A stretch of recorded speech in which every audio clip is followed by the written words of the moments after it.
First of all, I'd like to thank my Patreon supporters for supporting me on Patreon, which anyone watching this video is welcome to go do. If you'd like free ways to support me, those ways would be Instagram, TikTok, liking this video, and subscribing to my channel. Thank you.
Hello everyone, James Donaldson here with the Contemporary Gentleman, and today, for my gentleman's disclosure, I'm going to be talking about my current concealed carry pistol. This is an update video for the Glock 26XL. This is the Glock 26XL MOS, and I have done a couple other things to it. So, if you're interested to hear more, stay tuned.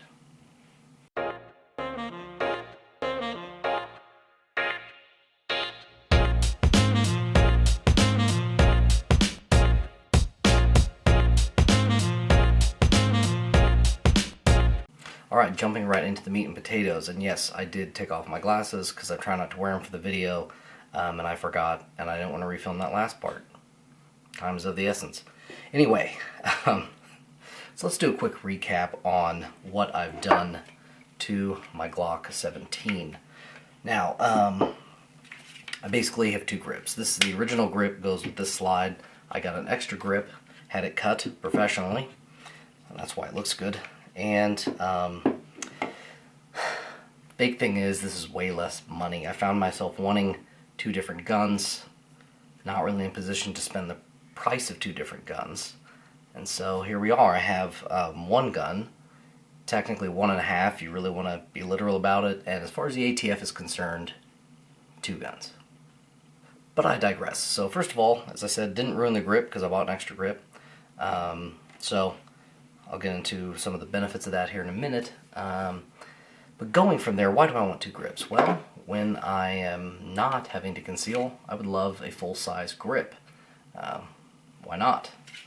I got big hands, they fit on there well, so that feels great.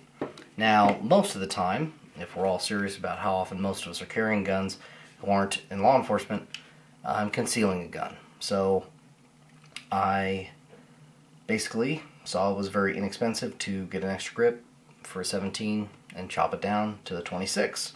And so I use Magpul 12-round magazines. I've had zero issues with them. I own two, and I practice with them, everything.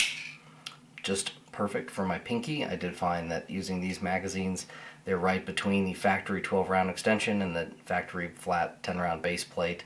So being right between there, it is just short enough for me to conceal, whereas the factory 12-round sometimes is hard to conceal. My backup, standard Glock magazine. Yeah, not much else to say. 17 rounds, that's what goes in my holster. Now, moving on from there, one benefit is less cleaning, so that's great, and also resale. When I started this whole project, I had a 17 Gen 5 regular, no front serrations even, nothing. And then got the chop grip, and then when I was ready to upgrade to an MOS, that's exactly what I did. Threw the original grip back on, sold the gun, bought an MOS, chopped the grip back on.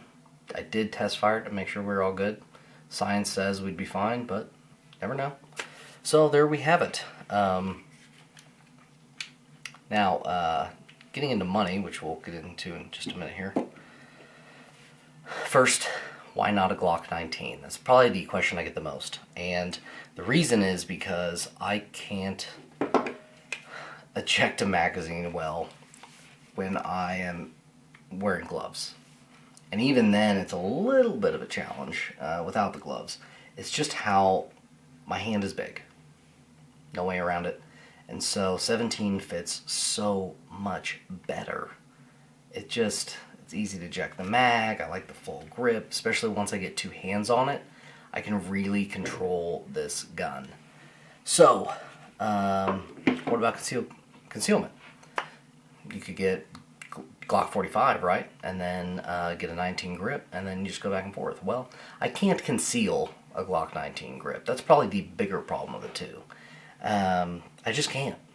And so I've tried different holsters, different positions, and for years I had a Glock 19, finally got rid of it because I put a Glock 45 in my safe. I'll do another video on my home defense gun, but I don't need to conceal it. I just didn't need a Glock 19 sitting in a safe when I could have something with a longer grip. Why I went 45 over 17, again, different video. So, not going to conceal it. And I do want to say, comments on YouTube, sometimes people really get you. I don't think they often know they did, whether they were trying to or not. You can't let them. But there was one person in my original video who said that if I can't conceal a Glock 19, I need a different holster. Nothing could be further from the truth. I try to not offend people because I try to be open-minded, but if you think that way, you're an idiot. And which doesn't mean stupid, by the way. It means lost and alone. So you're basically, out there. But what I'm getting at is if you think whatever situation you got going on with concealed carry, or anything for that matter, in any walk of life, is going to work for every single other person on the planet, you're an idiot. So, getting down from the soapbox, let's continue. So, Glock 19, not going to cut it for me. So that's why I went to 17. Now, a couple added bonuses. I definitely have a better sight radius, better recoil control, especially when I throw on my larger grip. So, next, let's get into kind of out of the recap and into some recent developments. So, reliability, it's Glock.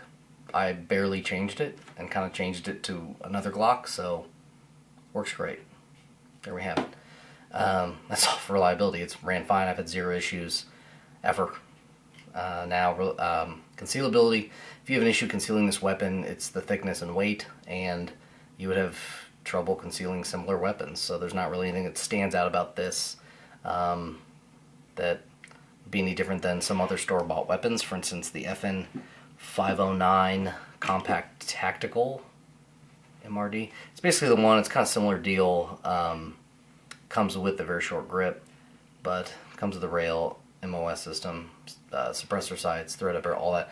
Anyway, the point is that that's kind of similar to what I'm going for, and that's a store-bought version of kind of what I've got, and it's probably heavier, so something to keep in mind. Now, let's talk about cost. So, original cost savings are pretty obvious. A slide is going to add about $400 roughly to the grip, and the grip cost me less than $200.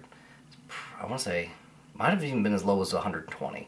Paid $75 to chop it to this. Obviously, this grip came with a slide. The gun cost what it costs. I want to say it was in the $500 range. So, either less than $200, we'll say $150, or $550. So I saved, math, $400 already. Now let's factor in the Holosun 509, which I bought on sale, right around $300. So that saved me another $300. So we're at $800 in savings. Let's add $80 for these Ameriglos. So 500, say 800, and that'd be 930, I believe. And so 930 plus the CHPWS plate, 60, so $990. I saved almost $1,000 by going with this setup over having two pretty much identical guns. There we go. Wow, you saw a blood vessel pop in my forehead, or vein pop out, whatever. Probably almost. Not stellar at math. Thank goodness that was addition. So, moving on. So as you can see, I ditched the threaded barrel mainly because I ditched this light. So once I lost that length, I didn't want something else protruding, so I went back to the factory barrel. Obviously still have the threaded barrel for when I do want to shoot suppressed, but for a concealed carry gun that just is not that often, and it's very easy to swap out barrels, as most of you are going to know. As far as light, it was just too much. It was too much. I could not conceal comfortably, and sometimes really couldn't conceal. There's the whole argument about people aren't going to notice you're printing. That's probably true, but it was getting rough, especially to sit down. So, appendix is my way as of late. It'll probably stay that way, and honestly, I'll probably do a video on how and why. But, getting back to it, we have, let's talk the 509 and why I went with the 509. Because as far as light, there really wasn't any other option other than the TLR7. At the time, had a very different actuation, which is not what I was going for. Now the alpha's out now, I'd have to try it to tell you which one I'd prefer, but this is what I got. So, I like it. It does great. Don't worry about lack of lumens. It does just fine for what I need. Anyway, back to the 509. I try not to go into a tangent on this. I'm probably going to talk about it in another video, but, and I'm probably also going to piss people off in the comments. To me, the only relevant pistol optics right now are the Acro and the 509T. Because they're enclosed. Now I know, look down at the date, there's probably a couple other enclosed optics coming to market right now. At this point, they just have lack of pedigree being out on the market, and the abuse and the R&D. Granted, this is a Gen 1, Holosun has released the Gen 2, very little is different. And the Acro, there's also Gen 2 already, which fixed pretty much the only issue it had, which is battery. I went 509. Not just because of the savings. I don't just save money where I can to save money. I save money if I think it's still going to be worth it. The added, I didn't know what I was paying for by getting an Acro over this, especially because I got this on at a very aggressive price, around $300. Usually it's $500, Acro $600 something. That may have been more, but Holosun's military discount kind of puts me back to the sale I got this on. So, all said and done, I don't think I sacrificed anything to save a bunch of money. On top of that, this doesn't have a couple of the issues the Acro itself does have. So, basically power. And again, I understand this is Gen 2 out, but it takes me back to cost savings. So, all said and done, that's really it. The Ameriglos I got are the GL811s. To have them co-witness the way they do, which I'll pop in a picture, of course. That is the X3, so like the ×3 height. The X2 is doable, kind of, but I think the X3 is the way to go. It's just right, Goldilocks it. Now, as far as the rear sight and the front sight, rear sight is totally blacked out, which if I didn't have an optic, I would get tritium in the back, but with the optic, I just didn't want my sight picture too busy. Now, I am used to busy sight pictures between scopes and other stuff, and I'm good at ignoring it, but at the end of the day, I just wanted simplicity when looking through this optic. I do have tritium in the front sight post. I don't have it highlighted. Again, I was going for simplicity. So that is all on that. Caveats and variables. So the big thing is, I mentioned in the other video, velocity. I have added velocity. If you double a bullet's velocity, you quadruple its energy. If you double a bullet's weight, you double its energy. So obviously velocity does a lot. Is velocity going to win every time? Should you chase velocity? I'm not necessarily saying that, but that is yet another pro of going with the 17 over some other options where I am milking out a little bit more. Is it possible it'll make a difference? It's possible. Is it unlikely? Yeah, it is unlikely. But again, I didn't do this whole project just to gain velocity. It's just an added benefit of going with the 17, which has been pretty easy to conceal. I don't think a shorter gun would do much better. Now that said, let's talk about that. If I was to do this project again, if you're watching this video and thinking about working on such a project, don't turn down the idea of a Glock 45, and I will tell you why. I've started doing some carrying outside the waistband with a T-Rex Arms holster. In fact, I'll get that holster now. This holster is the Ragnarok, and I just got it with belt loops, and I got it to fit the XC1 on the Glock, and so of course it sticks out a little. Now they said on their site, which I was glad about this, that if you get a shorter light, the holster will more be cut to fit a Glock 19. And if you got something more like an X300, it was going to be cut to fit like I want to say 17, but maybe even a 34, which would be great, because let's be real. This is plenty. I don't need it longer. So, that having been said, the way this rides on my belt, most of my jackets will conceal this gun with this holster. Work is very pro 2A, so open carrying in the building at work is not an issue. If I run an errand, I'm probably not going to take off my jacket. So if I run to the store for whatever, sometimes I go to Home Depot, whatever, you don't care. Anyway, the point is that if I have to go somewhere, I'm probably going to take off my jacket, and so I am concealing, at least in the state of Kansas. So, this has worked as a concealed setup. That said, because some of my jackets are fitted, keeping this grip on and just basically carrying this gun as I would in my sidecar holster, but in the Ragnarok, it still keeps a very low profile. And I've gone through all that to explain more about the G45. The G45 would tuck up just a little bit more. Also, there were times, not as much lately after getting this holster, but there may be times in the future again where I'm using my Cry Glock or gun clip to OWB conceal carry. The G45 would just keep its nose up higher just a little bit more, where I wouldn't be as concerned about my jacket covering it. And again, it goes back to, are people going to notice? Probably 0 people will notice, maybe 0.1. But the idea is that obviously you're trying hard to conceal a weapon. So, especially because I conceal in buildings that are marked not to. In Kansas, it's not a question of legality. They can ask you to leave if they catch you, but other than that. But it is concealed carry, so they shouldn't know I'm carrying, so I try not to show.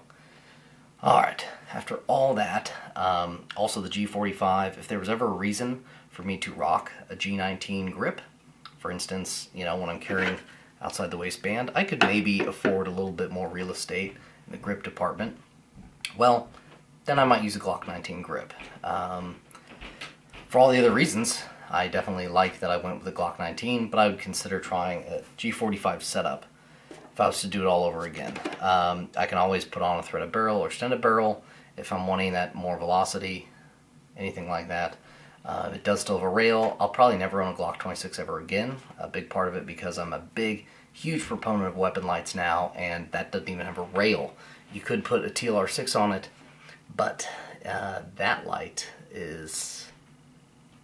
it's less durable. I don't think it's bad, it's just less durable. It's not what I'm looking for, and the actuation. I'm a big proponent in actuation. You can watch some other videos, but the way lights are actuated makes a difference to me.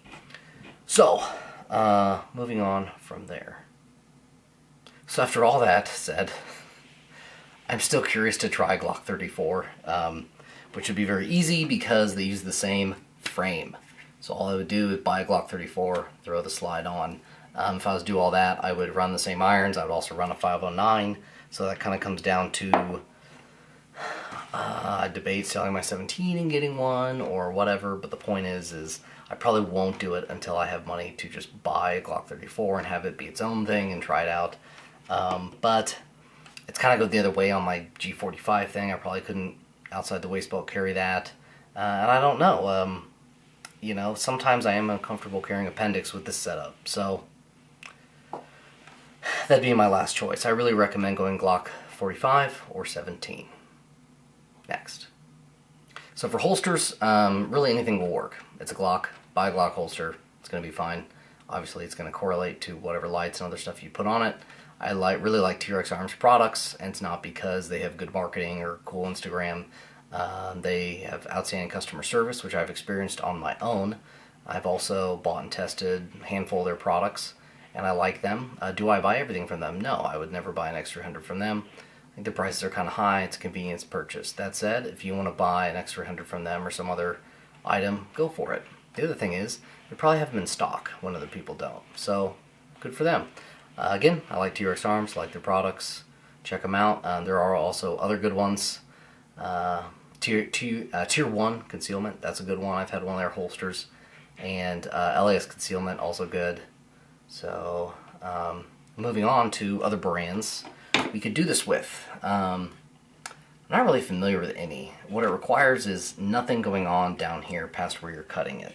That's all really makes a difference. Now H&K has some complicated lockout setups down there that you can use to render the gun useless, all that kind of thing. It's really brilliant, but that means that you can't just go cutting up the grip. So, there's that. Other guns just don't have a shorter version, so you're going to be harder pressed to have short magazines to go with it. That's a big thing to think about. Not only do you want magazines that will fit your concealment, otherwise if you're going with one of these, just go with the full grip, but you need a good magazine. Magazines make the gun. So, keep that in mind. Definitely buy right as far as a magazine, which means cut right. So, get a gun you can cut right and put a right magazine in. So finally, we're almost to the close here. The only con that is sustained, that really isn't an issue right now, is this point, but it has not been an issue because my grip has gotten more aggressive and more active to where I am just pinching the gun between my thumb and index finger. That, of course, is when it's not on the trigger. But you can see up here, I'm pinching the gun in there. So this really never pokes me. Otherwise, that would be a sustained issue. Now, the only other part to that is in accelerated use, I've really seen why that Glock 26 has a hump a little higher than the other Glocks, because those humps are cut off, as an example here. But so the Glock 26 has this extra little hump that's a little higher. People find it a little weird. Honestly, it was making me not aim the gun as straight. The 19, 17, every Glock except the subcompacts just pointed so perfectly for me. And so that was one reason why I wanted to ditch the 26, is I hated that. So what I have come to find out is I have to be very careful and deliberate when I get my initial grip on the gun when I draw it. After having said all of that, that brings us to the close. Overall, this concept of a modular concealed and open carry Glock has evolved to become even better than it was before. I love the addition of both the suppressor height sights and especially the optic. Downsizing the light was also a good choice, though I'd be curious to try a TLR7 Alpha, as I've said above. But with all that, the fact I only had to put money into one slide has been a huge factor for me being on a budget. I do sometimes wonder if I should have gone with a Glock 45, but only time will tell. As I do have one, I may eventually buy a second grip for it, have it chopped, and try it out as well. Even still, the length is hardly different, so it might be a lot to chop another grip, only to possibly not even see or feel a difference. All said, given my love for the Glock 34, I may have to try that slide out as well at some point. This has been James Donaldson with The Contemporary Gentleman, and until next time, keep your composure.